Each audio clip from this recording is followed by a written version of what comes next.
and welcome to the PPMA Sparkle and Learn series of webinars. It's a while since I've seen you, so it's great to be back with a new program for you all. And a special thanks to our sponsors, Penna, for yet again putting together a fantastic lineup of guest speakers.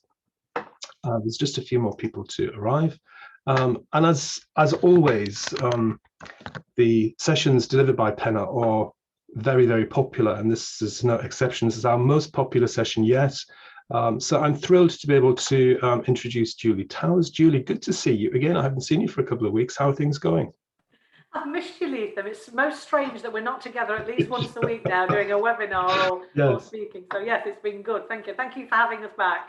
It's always a pleasure. So my question for you today, Julie, before I hand over is, what is the one thing that you're most grateful for from this past week? Oh, you always ask me something tricky, don't you? I'm not ready for. On a sort of really sort of boring level, I could say that the John Lewis people are delivering me a new television today because my husband dropped the other one. We've had no television all week. I have to say I've not had time to watch it. So I'm very grateful that John Lewis worked really quickly and I've got a new TV coming. I think grateful this week, actually. Lots of colleagues reaching out to me and asking how I am, which is, that might not seem very strange because my colleagues do it all the time, but we've had some challenges in the team, some illness, and the team have been amazing and everybody pulling together. So just feel loved and cared for and supported this week by my team. Great, it's lovely. Thank you for sharing. And for everybody else out there who wants to share what thing they're grateful for this week, look out for my Twitter handle, because that's the question I pose on a Friday. So it would be good to hear what you're most grateful for from the week. So without any further ado, I'm handing over to Julie. Thank you, and I'll see you at the end of the program. Thank you, Julie. Thanks, Letha, and hello and welcome everybody. Thanks for joining us. It's great to see so many PPMA members, as always, but and I'm not surprised and really delighted that many of you want to discuss this important topic of diversity and inclusion, and not just talk about it, as we say at Penna, but walk it. Let's make things happen, let's make change happen, and let's do something. That's always our mantra. And we've been running a series of sharing our experience sessions through PPMA and with other organisations, because we're very privileged that we get to see organisations and work with them at the very heart of their attraction, development, retention strategies when they're thinking about people and particularly inclusion. And of course, since Black Lives Matter, quite rightly, this agenda has absolutely moved to the top. But one of our concerns is that it might just be a fad. It's got to be something that we now do a decade of work on. As I keep saying to my clients, this is not going to happen overnight. It has to be something we keep working on. So really happy to start the conversation today, but I hope we can keep having the conversation. And as Letha knows, we've started an action learning group with the Peering to the Future HR leads. And I hope through their work and your support, we can bring something together for PPMA to share, maybe at conference, Letha, or in the future, because we're all learning, we're all raising the conversation, we're all dealing with being uncomfortable in a comfortable way, and we want to continue that dialogue and help you by sharing some of our experiences. So today we've got some inputs for you. I'm going to give you a bit of a headline of what we've been seeing at Penna with our clients and our candidates and working with members in particular. Alexis, head of D&I, who's on the call, is also going to share with you some of the work that she's working on from a consultancy perspective with both local government and government agencies and indeed the private sector, and perhaps just share a few nuggets around positive action and data and the work that we're really seeing making a difference in this agenda. And then over to my other lovely colleague, Fayeye, who many of you will know, who leads our HR practice. And Fiyin is privileged to be talking to our interims and our associates and our HRDs regularly. And she's going to share a little bit of what she's seeing and hearing from around the profession. And then we thought we'd go live with an example, and who better than Tracy Connage, action woman, who is definitely walking the talk, working with Penna at the moment, but also I know working across her organisation to champion and lead on challenging diversity and inclusion issues in Harrow. So Tracy's going to talk to you about her experience as well, to hopefully give you a sense of how she's translating that into action. And unfinished business, it always is, Tracy, isn't it? But just where they're getting to and what they see the future bringing. So we hope 3 or 4 nuggets of input. We would love your questions on the chat, or hopefully have some time at the end to do that. But please pop questions in the chat and I will ask them of our speakers or across the Zoom as we go through. So thank you for joining us. So I'll kick off just for a few minutes to give a bit of food for thought, really. And my first top tip and my sort of sharing experience is a personal one, which is being prepared to be challenged and uncomfortable. I think last summer, Alexis and I had what I call a heated debate with a range of colleagues across Penna, and a very rightful and timely one. We're used to heated debates at Penna. We have them all the time. That's part of our job, to challenge and think about different problems and solutions. But when it's addressed to you as a leader and a human being, it hits you personally. And you have to sit back and ask yourself, am I doing the right thing? Or am I doing what I think is right for me because I'm a white woman? And I had to have that conversation with myself. And I think we're a pretty groovy place to be at Penna. We're pretty diverse and we're pretty open and transparent. So we have lots of assets in our gift that we can use to make sure we have that workforce without some of the constraints that I know you have. And Alexis and her team quite rightly made a strong case for directors in our business to sit up, listen and do more. And I thank her for that. I thank her and the team for that. I think we were doing a lot, but there was more we could do. And I would say the same to you. You're probably doing a lot. There's always more you can do. So that's some of my thematic. And then just some experiences from my work as a headhunter and recruiter, working with members and HRD and candidates and what's happening. The big issue at the moment for me, and I think if you're not having this uncomfortable conversation as HRD leaders, you need to be prompting it, is I have had over the last 6 weeks, these things happen. A client shout at me for trying to patronise Black and minority ethnic diverse candidates and not aim for the best qualities in a candidate. Now that's a good shout. That's a good shout, isn't it? Be open to these conversations. Why are we doing what we're doing? Are we really aiming to get the right candidates, the best candidates, or are we opening doors? Are we making our policies just more open and accessible, but actually they don't mean anything? They're not going to lead to any change. And I think members, chief executives, senior teams need to be asking themselves what this really means to them, and sit and look at each other and see how this impacts and where it comes from, because none of this is bad. All this conversation is good. It can feel bad at the time, but it's not. It's good, it's rich, and it's asking us to think about what we do, why we do it, and what the outcome is. If we patronise people from any protected characteristic by saying we're going to be more accessible, but actually we reduce the bar, that's not the right approach, is it? None of us want to be substandard in terms of the quality of our people, but we do need to take a different approach if we want to think about how we're going to get talent through the pipelines, how we're going to stop the same old being the same old. I've had 3 candidates now under scrutiny of questioning around D&I cry on my interviews. Now, I don't make people cry purposely. That's not me. I'm a caring person. But this is touching at people's emotions, and it's touching at people's vulnerabilities, and it's challenging people's resilience. And I think this is an interesting time for us to be talking to people about why it's uncomfortable to talk about these things.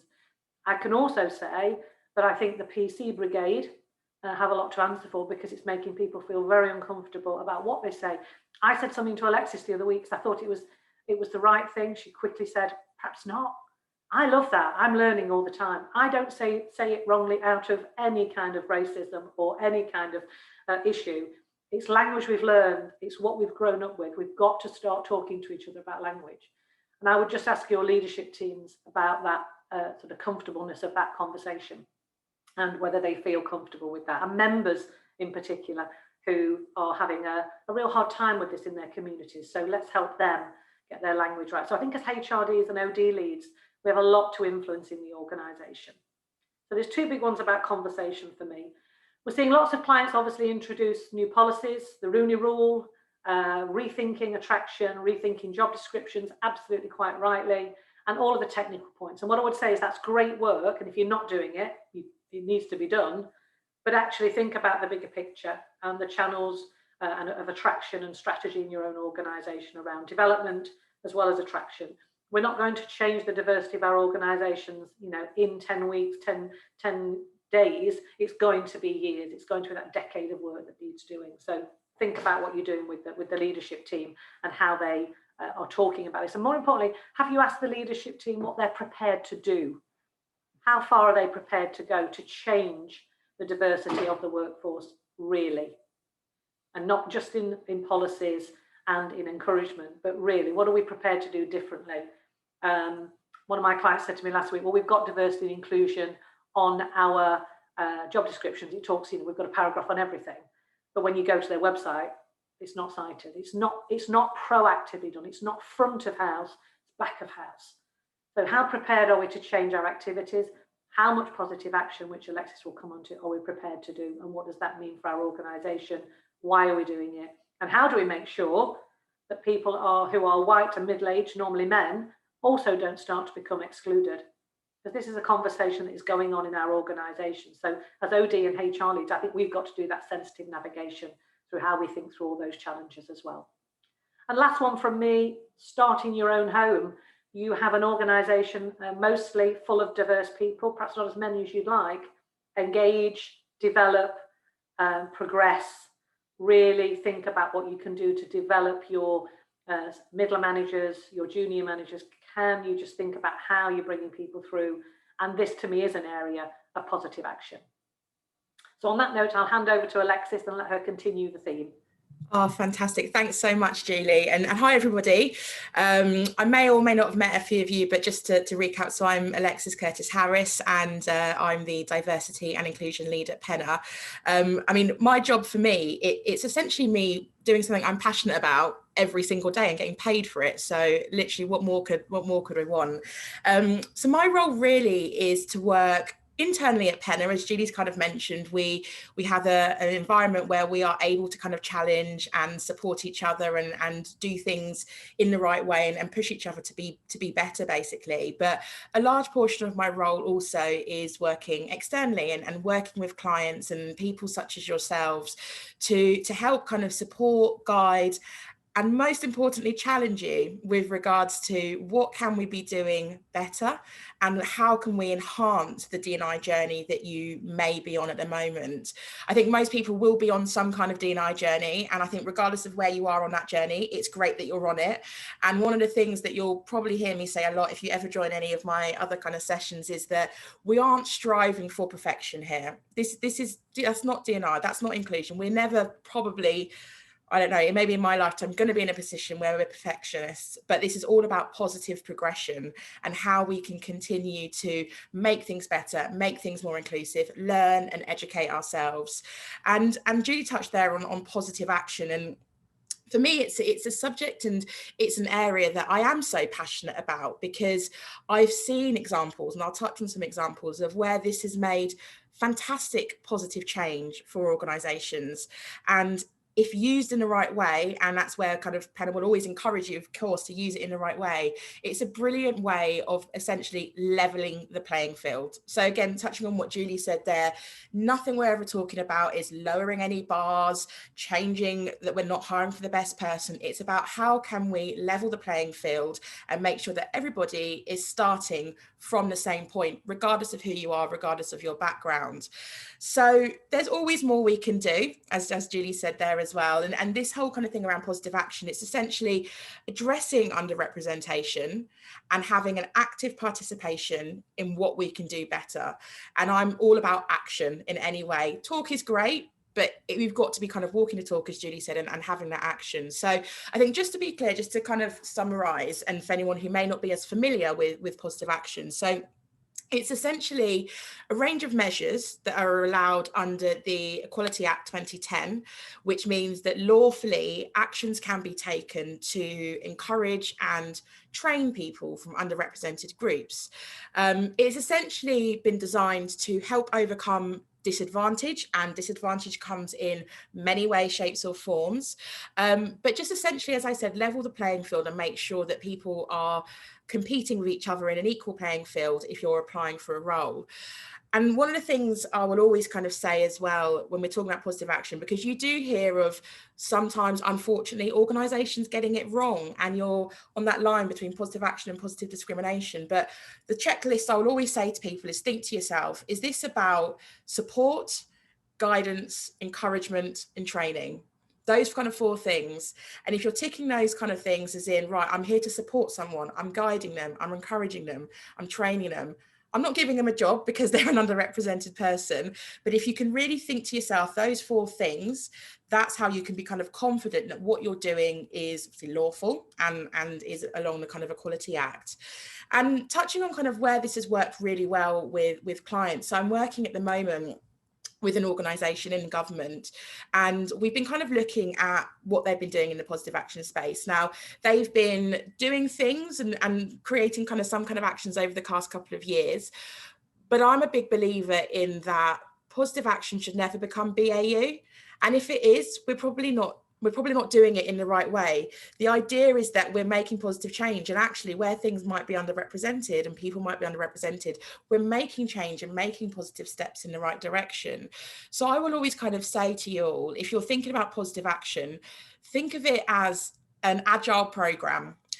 It's about kind of joining up all those approaches that you might have across different teams and making sure that what you're doing isn't static. And by that, I mean that you're setting out some actions that you might take, and I'll give you some examples in a minute, but some actions that you might take, but you're consistently reviewing them. You're consistently saying, is this working? Is it having a desired effect? If it's not, let's stop doing that and let's continue to move on and do something different. Because I think sometimes there's a challenge of, well, let's just do this and let's continue to do it because it seems like the right thing to do. But the output always should be measurable success.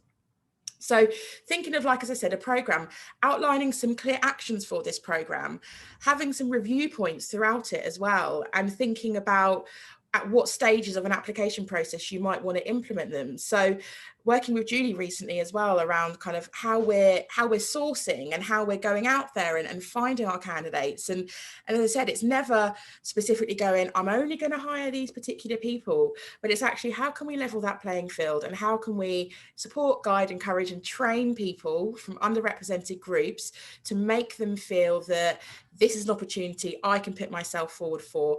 This is a role, this is an organisation that I know I will belong within and I can be my true authentic self. And positive action can sit across, as I said, many different areas. So you could, for instance, be looking at this even pre-application.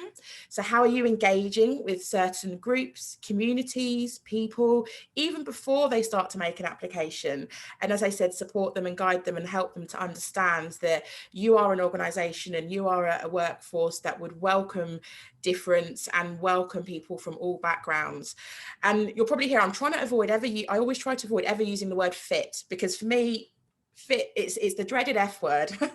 I never want to be talking about how can someone fit an organisation. I always want to think of how can someone add to an organisation. So it's never culture fit, it's always culture add when I'm thinking about people, about how we're kind of working this. Once people apply as well, again, you can implement different positive action tactics as well to kind of support people. And this could be with increasing kind of your touch points and making sure how you're supporting people has that a bit more of a high touch service to it. It could be if you're going through some form of assessment or interviews that you're kind of providing specific skill sessions even prior to those to kind of, again, encourage and support people from underrepresented groups. Again, never to give them the answers to the test, but to support and give that encouragement and guidance so that they feel that they are motivated to want to continue in a process. So I always would ask you to kind of think boldly when it comes to positive action. It could feel a bit scary, it could feel different, but if you're doing it in the right way, it's a really, really valuable tool. And I will just say as well, if anyone on here is on that journey and wants to chat afterwards to me about a bit more of this, please do feel free to reach out, because I'm always, as you can tell, very passionate about this, always happy to kind of have those conversations as well. But I think, again, when talking about positive action, there's something that I think even sits before that stage. And how do we understand what we need to approach via this tactic? How do we know who we need to be speaking to? And this links to data. And I mean, the importance of data is undeniable. And I think there's many reasons why we should be collecting data, or if we are collecting it, making sure we're collecting the right kind of data. And I think without that, we can sometimes make assumptions as to what our challenges actually are. But if we got data-driven and evidence-based challenges that we know we're working towards, then that's obviously a really positive thing. So we need to be, when we're collecting data as well, asking the right questions as well. So again, if we're asking about people's, I don't know, ethnicity and really trying to understand what our workforce is, let's make sure we've got the right groups of ethnicity there to be able to cover everything and make sure that we're asking people the right questions at the right time. We need to, I always say, look into our houses and understand our workforce first, to understand the people who make this up, so that we can obviously then, as I said, make sure that we're really targeting our outreach or our attraction or our recruitment in the areas that we have the most challenge. And the thing as well about data is it's a continuous process. It's never going to be, let's collect this data, great, and now we move on and we do all this. It needs to be continuous and it needs to evolve. I always say with data, you need to collect it, analyze it, act on it, and then collect it again and analyze it and act on it. And it's a continuous cycle, because it's all, things are always going to change, workforces are always going to evolve, and the data will always continue to evolve as well. But it's really, really important to make sure that as I said, we're collecting this so that we can understand what our workforce is and where our challenges are, because I'll just say you might be surprised in terms of what you find out as well. And data as well will also kind of lead us to how we can make sure that we're engaging with our employees.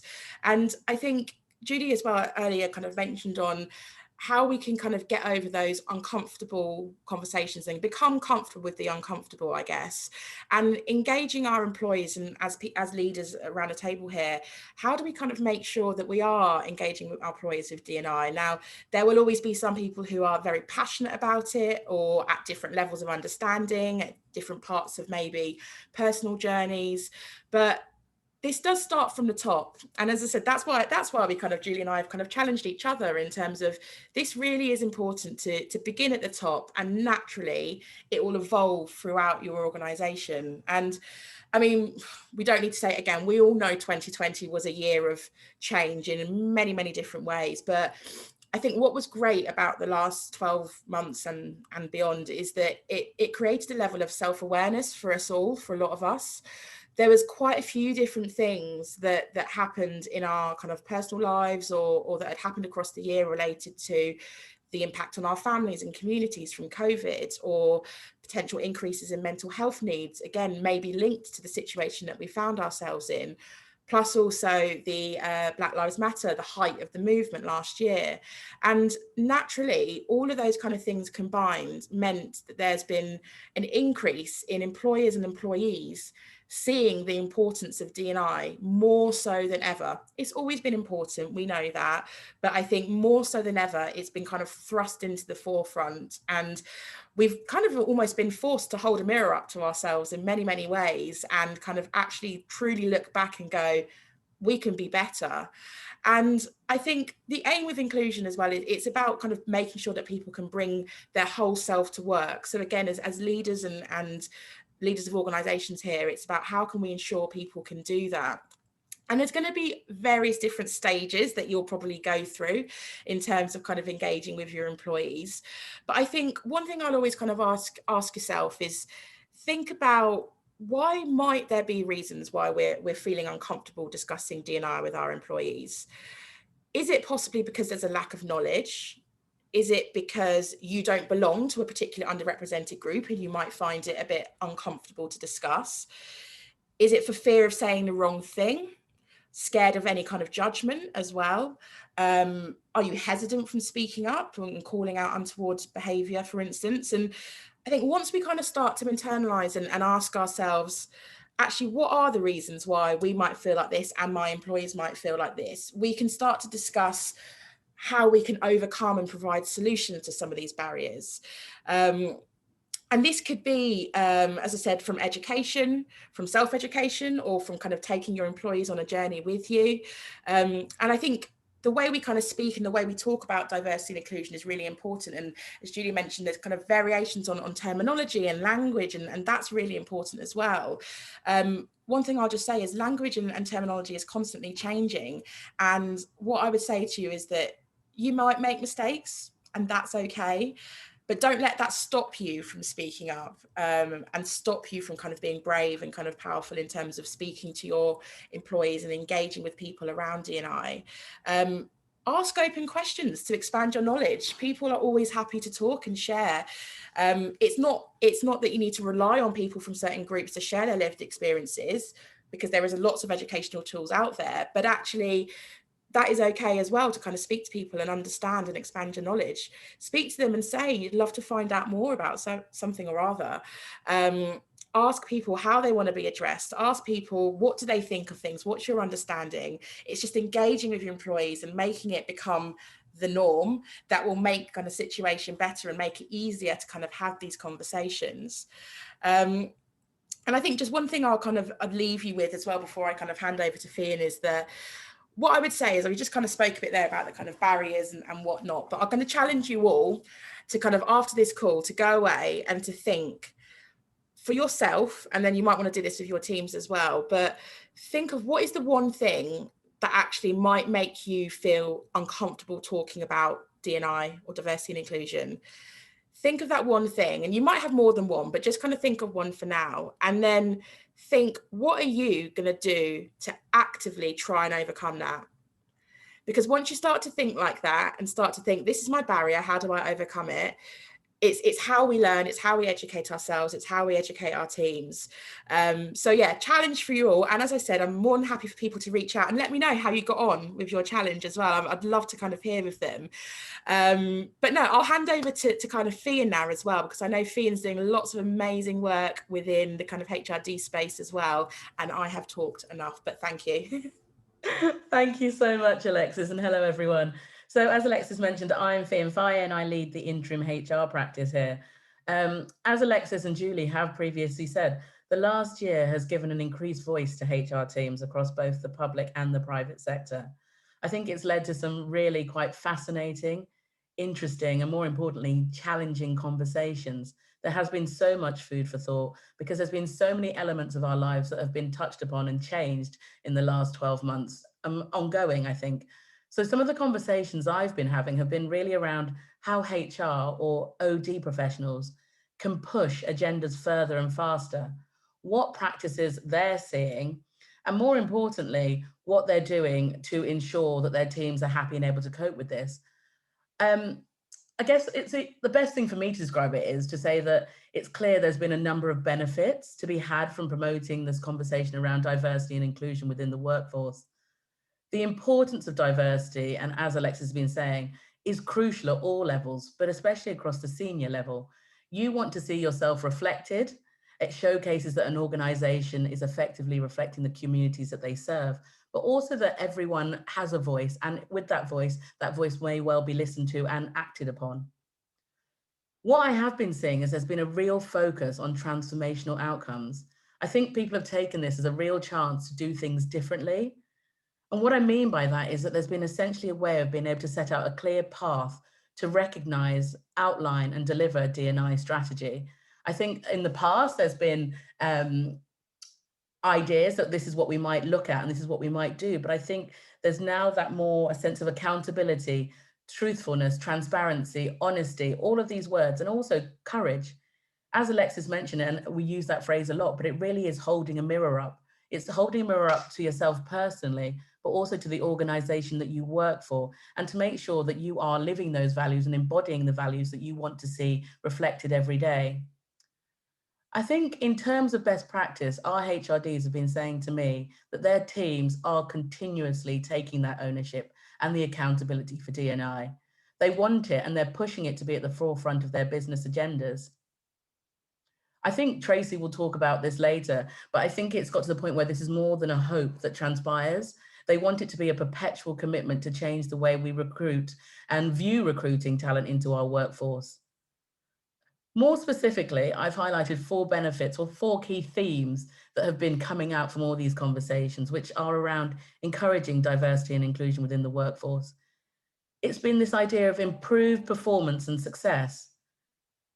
So we talk about not only diversity, and sometimes we look at that purely around race, but it can be age. There's so many other protected characteristics, and it is all about that intersectionality.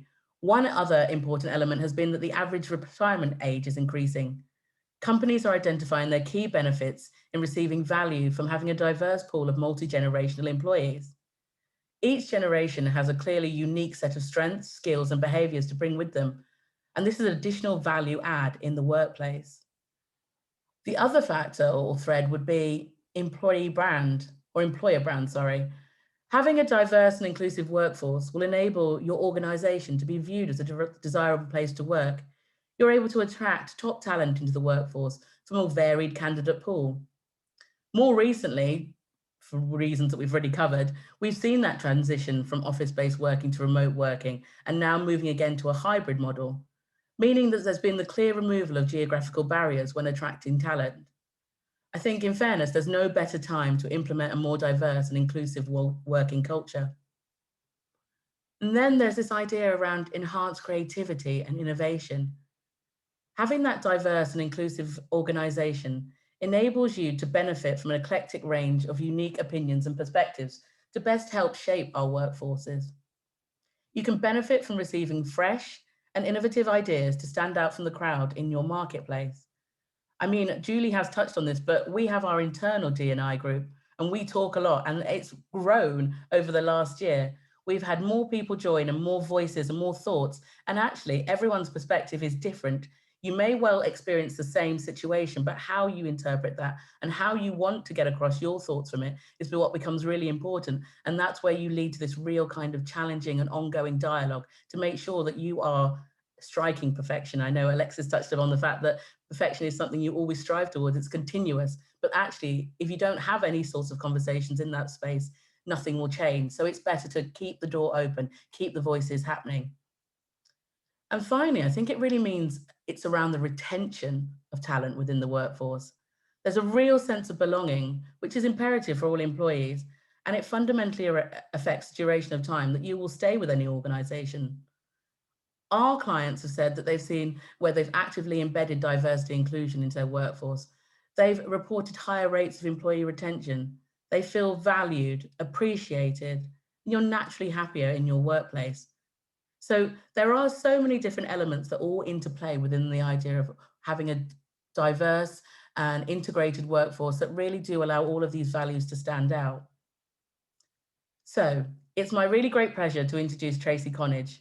Tracy is the Director of HR and OD at Harrow Council, an influential and highly experienced HR director with a successful track record in senior leadership roles within local government. As a former national LGA advisor, she has held a number of high-profile roles in employee relations, workforce development, and HR transformation. She has since led HR and OD teams in various councils where she's championed the equalities agenda. In March 2020, she joined Harrow Council to lead the people agenda and re-establish the HR and OD functions following a period of outsourcing. Currently, Tracy is helping to lead the council's response to Black Lives Matter. In her view, EDI, equality, diversity and inclusion, and employee well-being are central and critical success factors for today's people strategy. She is also a Chartered Fellow of CIPD and a former chair of London's Regional Chair, Public Service People Management Association, so the PPMA. And Tracy has also held various board level roles in charities, including Chicken Shed and Inclusive Theatre. I'll now hand you over. Thank you very much, Fiyin. It's a great pleasure and a privilege to be here today. I was reflecting on what Leatham said about being grateful, and I've got to show you what I'm grateful for is that I'm actually have been able to do this today, because I managed to slip on Wednesday doing a typical rush to the kitchen to grab a cup of tea in between Teams meetings, and landed rather badly. So I'm just grateful to be here, and also grateful that as someone who started out their career in equalities, my first job was working for the Commission for Racial Equality many, many years ago. And I started out in local government as an equalities training advisor. And it seems to have gone full circle to starting out championing equality to now championing equality as a key part of the role of, I think, every people director with today's equalities agenda. So I'd like to say a bit about what Harrow is doing. And the key thing is that diversity and inclusion is actually essential and central to our overall people strategy and employer brand. As most employers, and especially London employers, we do already have a highly diverse workforce and community, but I think many of us have organisations with snowy peaks, or I think when I was at Lambeth, we talked about the Guinness effect, describing the visible lack of diversity at higher grades, and not only at higher grades, but in certain parts of the workforce and in certain areas. In Harrow, our diversity issues in leadership are not only in relation to race and ethnicity, we also have a gender issue, and we know that our disability record is not as good as we would like it to be, with many staff not sharing the fact that they have a disability with us. So I'd like to start by saying clearly, the diversity agenda isn't all about race, even though at the moment our focus is very much on the race agenda for very obvious reasons. The diversity agenda is actually for everybody, and that's one of the things that I think in HR we need to be promoting to address the issues and concerns, as Julie highlighted, that this is an inclusive process, and that we're not taking a deficit model approach to diversity. So when the Black Lives Matter events and the disparity of COVID impacts hit us all last year, in Harrow, our staff responded very strongly and established a Black Lives Matter staff group. And it's very important to say that that staff group has had a pivotal role in shaping our response to the specifics around Black Lives Matter, and they continue to have a very significant role within that, to the extent that we appointed an independent race advisor, that's Patrick Vernon OBE, and also commissioned through him an independent race equality survey, which about a third of our workforce, some 600 staff, responded to. I say that because our approach has been very much evidence driven, and what we've wanted to do is to make sure that we're not just looking at data in terms of numbers to understand our organisation better in terms of equalities. We also want to make sure that we inform that very much through employee voice. And again, I know most of this audience are HR professionals. We know how important it is that we put engagement and employee feedback at the centre of our strategies. So since then, we have made some specific commitments to act on the equalities agenda, including signing up to the Race at Work Charter.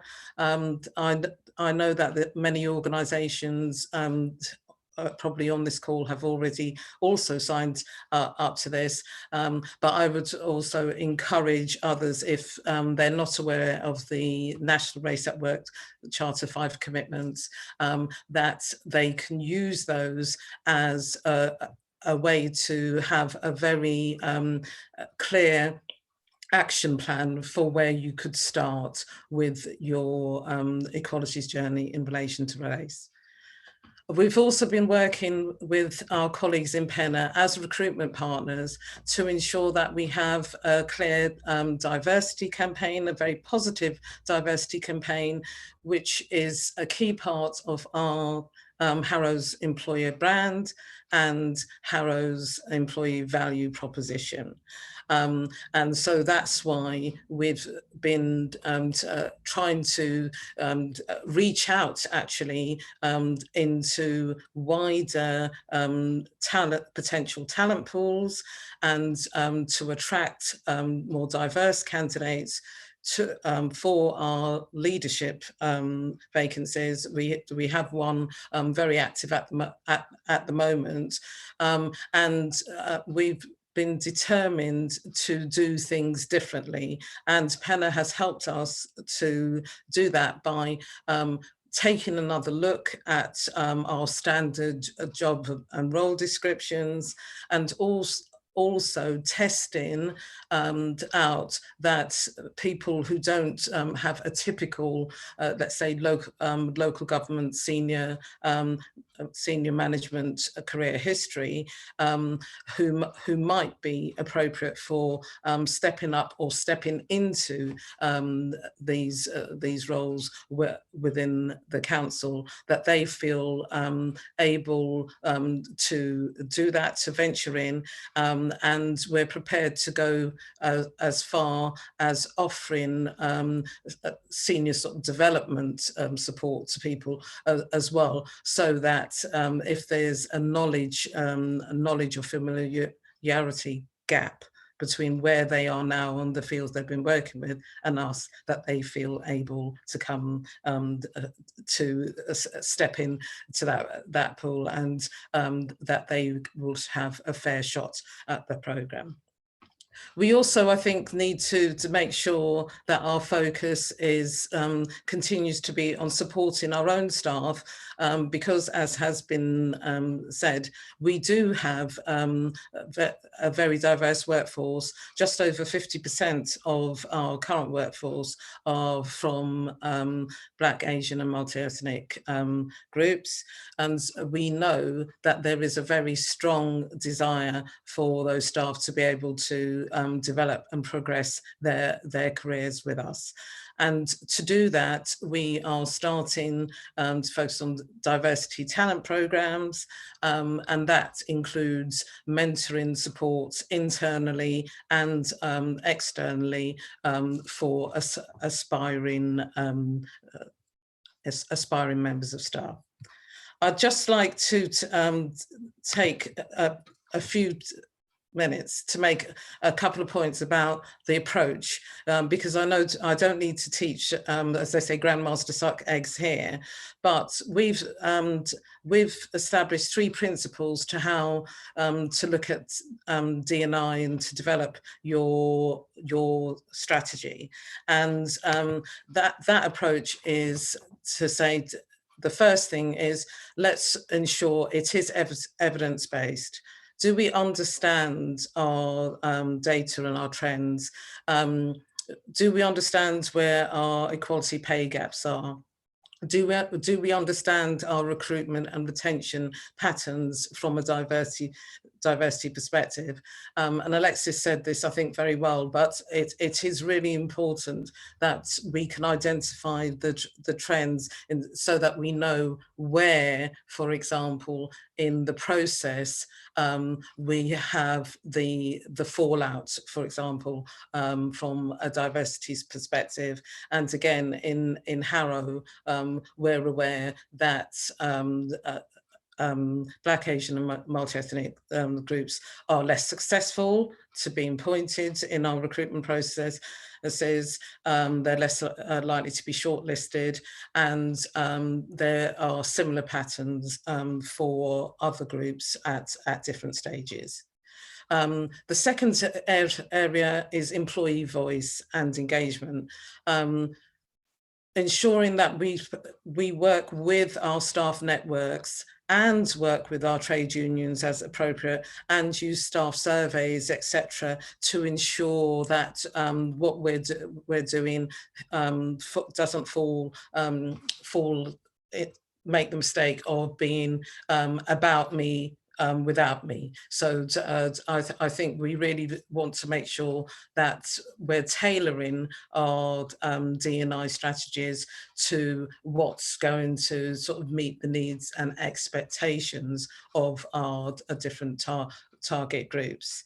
And the last thing is just to say that it needs to be action oriented.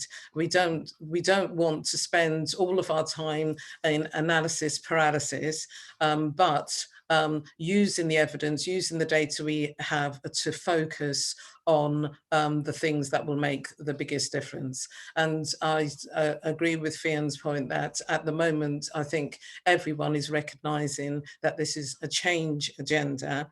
And I would reflect that as I started my career in equalities training, I always found that positive action was the most challenging area for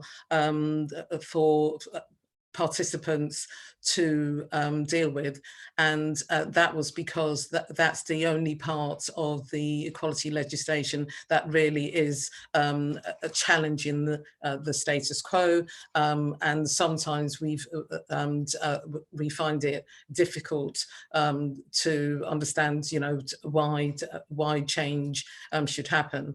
But I think that the current agenda, the Black Lives Matter agenda, has put everybody into the right space, I think, to want to understand what the issues are and how we can move forward on a learning journey together in how we make our organisations more inclusive for everybody, as well to match the diversity, which is just part of our community and our workforce at present. So I'll hand back to Julie.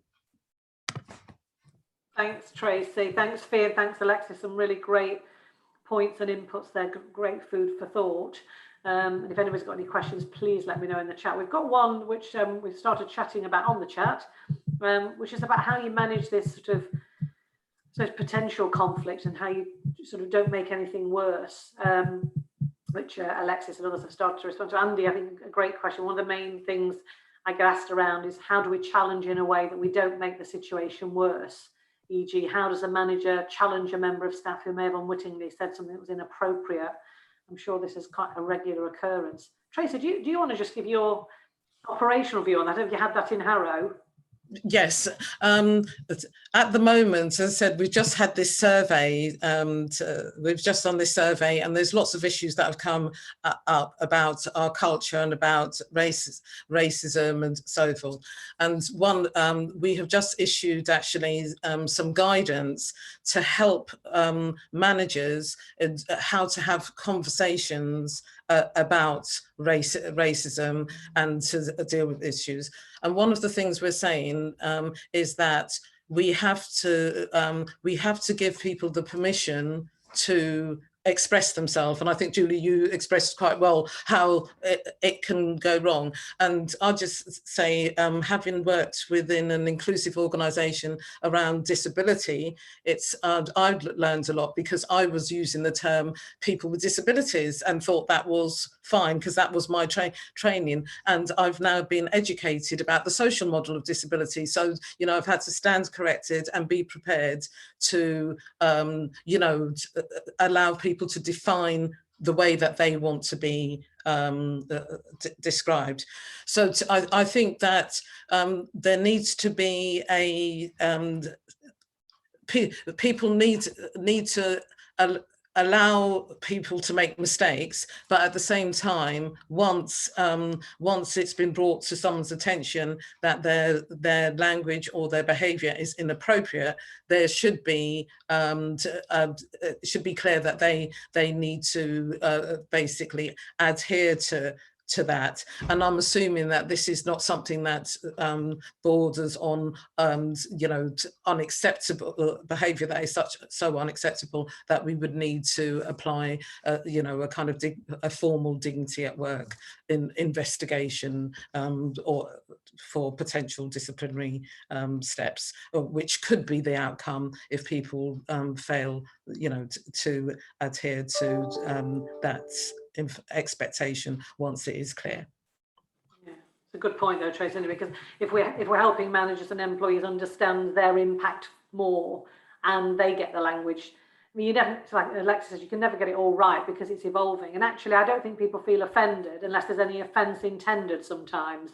But it is a really sensitive thing, and quite a few people in the chat asking for you to share that guidance if you could, Tracy. That sounds like a sort of best practice sort of top tip that we could share if that's public or possible.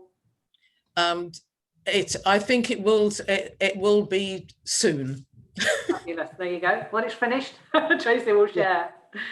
Good. Is there any last couple of minute questions? If not, I'm going to hand back to Lethem. I think we've had some really good inputs, and I can see from the chat sort of lots of interest and good people saying that this is part of helping them sort of come to the issues and get themselves comfortable. So I hope it's been some help. I've certainly thoroughly enjoyed it. And Lethem, as usual, thank you from Penna to the PPMA for allowing us to have the conversation. It was great, and I was really taken by many of the hints, tips and insights that you've shared. It was a really powerful and very inspirational session to sit and listen to. So thank you, Julie, as always.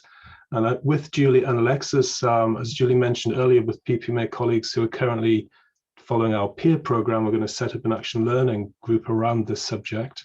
And I've just signed off this morning with Andy Dodman, our Vice President, that we're going to look to set up a community of practice. So I'll be picking up with Julie and Alexis to have a much more focused conversation, because it's been something over the past 12 months since we started our series of webinars that has really generated a lot of interest in our community.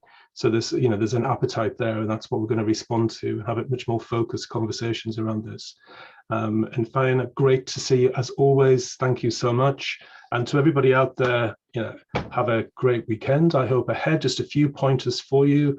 PPMA awards are now open, and the closing date's the 17th of May. So it's a great opportunity to step forward with some of your best practice and let everybody see what you've been up to over the past 12 months through this really challenging time. I'm sure there's loads of innovation and creativity. It's a fantastic way to recognize the hard work of your staff. And we've also got our virtual conference in September, so book those dates out, the 14th and 15th of September. And hopefully we'll be able to showcase some of the learning from the peer session that we're going to be having, the action learning set. And until the next time that we're delivering a webinar, you take care of yourselves out there, and go well, and be kind to yourself, and have a great weekend. Good to see you as always, and thank you so much.